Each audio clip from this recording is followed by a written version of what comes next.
Agora, nós temos que cuidar, porque o deputado disse muito bem, os recursos são muito menores que deveriam, é verdade, nós concordamos. Mas se nós temos recursos limitados, isso é um fato histórico, não é agora, nessa enchente, então nós precisamos evitar a desgraça. Como é que se evita a desgraça? Por exemplo, nós temos quilômetros, hectares e mais hectares, milhares, drenados de várzeas, que são a proteção do rio contra cheias. O rio criou as várzeas na evolução para proteger as matas ciliares, que vêm depois das várzeas, e reter a água para cheia para não sair arrebentando. O que se faz na especulação imobiliária? Se drena as várzeas e vende para as pessoas mais pobres, em geral. Então, se nós acabarmos com isso, fecharmos, nós vamos ter diminuição da água circulante e renovação do lençol. Então, nós temos que cuidar pelo seguinte, existe no mundo hoje, Léo, uma indústria da desgraça. E ela se estabelece rapidamente, aconteceu em Nova Orleans, etc. Então, nós temos que cuidar para ver o que realmente é essencial e o que é gente ganhando dinheiro, usando um dinheiro de emergencial para enxugar gelo, como eu digo, porque isso não resolve nada. Nós temos que acabar com a erosão, é a única forma de resolver, e também renovar áreas de retenção. Isso do não resolver nada, o senhor coloca o desassoreamento nessa conta aí também? Sim, porque se eu continuar, a erosão vai assorear de novo. Não é que não seja legal, simplesmente... Mas isso é uma interpretação, olhando o desassoreamento, sim, como uma ação específica e não parte de um contexto sistêmico. Não, é isso. É isso que a gente defende. defende. Eu estou falando todo o tempo do contexto sistêmico. Claro. E eu estou dizendo que num contexto sistêmico de retenção, de áreas de retenção, de reflorestamento das áreas de erosão, de mudança agrícola, não precisa de desassoreamento, porque a água do rio já desassoria. Mas eu acredito, e aqui no debate, lhe dando razão, professor, e talvez não seja uma questão de razão ou contra-razão, mas uma coisa não exclui a outra.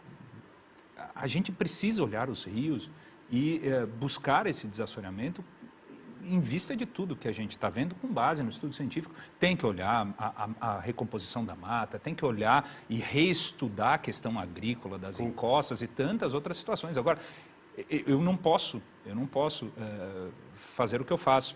Ir no Vale do Taquari, no Vale do Caí, na Serra Gaúcha, aqui mesmo, na região metropolitana, estive em Eldorado do Sul esse final de semana, e achar que isso é pura e simples assim, que vai ficar assim, e que as famílias que lá existem, elas vão ficar fadadas a uma próxima chuva e vai inundar as casas delas. Então, absolutamente tudo que a ciência permite, que está sendo estudado nesse exato momento em algum ponto do nosso planeta, e que já é estudado com excelência aqui no nosso estado e no nosso país, algo precisa ser feito. Sim.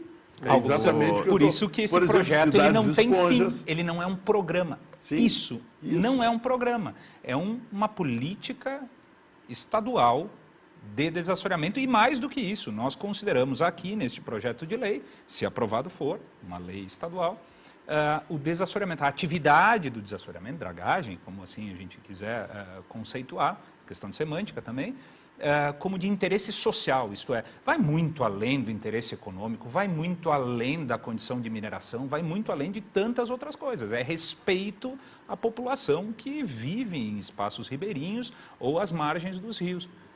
Mais uma vez eu aqui coloco, Vale do Taquari teve uma manifestação pacífica, ordeira, mas muito insuflada esse último final de semana, lá na cidade de Mussum, pedindo, clamando por dragagem, desassoreamento.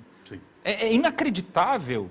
O rio Taquari está com água na canela em determinados pontos. É inacreditável em Santa Teresa, que já foi um porto, que levou prosperidade para pontos da Serra Gaúcha, num passado até distante, a gente estarmos com água no tornozelo. Isso não é normal. Não. Isso não é normal. Então, não sendo normal, nós, com base na ciência, com base nos estudos, com base na técnica, nós precisamos agir e não nos conformarmos com o que está aí apenas. Eu concordo plenamente. O que eu estou dizendo é o seguinte, se for desassoreado ou dragado, vai voltar à mesma situação. Se nós não fizermos as outras coisas. Se nós fizermos as outras coisas, não precisa desassorear. E outra coisa, desassorear é mineração. E mineração não precisa financiamento nem incentivo fiscal, porque é um negócio, as pessoas tiram dinheiro daquilo. Vender pedra para concreto é uma coisa, vender areia para construção é um negócio. Então, está resolvido. Então não precisa se gastar o pouco dinheiro que se tem desassoreando. Estamos concordando, olha, estou realmente surpreso com tudo isso. Então aí eu acho que tem que tirar os incentivos fiscais do desassoreamento e fazer incentivos fiscais para replantio. Possibilita, mas tu pode colocar como contrapartida dos projetos licenciados. Quando tu licencia o desassoreamento de uma área, tu estipula uma forma de pagamento ou com recursos públicos, ou com benefícios fiscais, ou tributários, ou com, seja lá como for, um programa de incentivo. Lucro dele mesmo, é uma atividade empresarial. A venda do material. Não precisa incentivo. Tu podes colocar como contrapartida do projeto o replantio da mata ciliar em determinado trecho. Pode fazer. A gente está aqui para debater tudo isso, e obviamente como sociedade, nesse sentido ao longo dos anos, e não agora. Claro. Mas essa é a beleza das coisas, de nós não nos conformarmos com o que está aí. E não é o caso dessa mesa, de forma alguma, e não foi falado em momento algum. Mas a gente precisa fazer. A sociedade está clamando por isso. Nós precisamos fazer, iniciar. Deputado, o senhor não acha que a sociedade está sendo induzida a essa simplificação de forma alguma da questão? Porque eles acham, por exemplo, Mussum, as pessoas compraram 60%, 70% da cidade, compraram áreas inviáveis.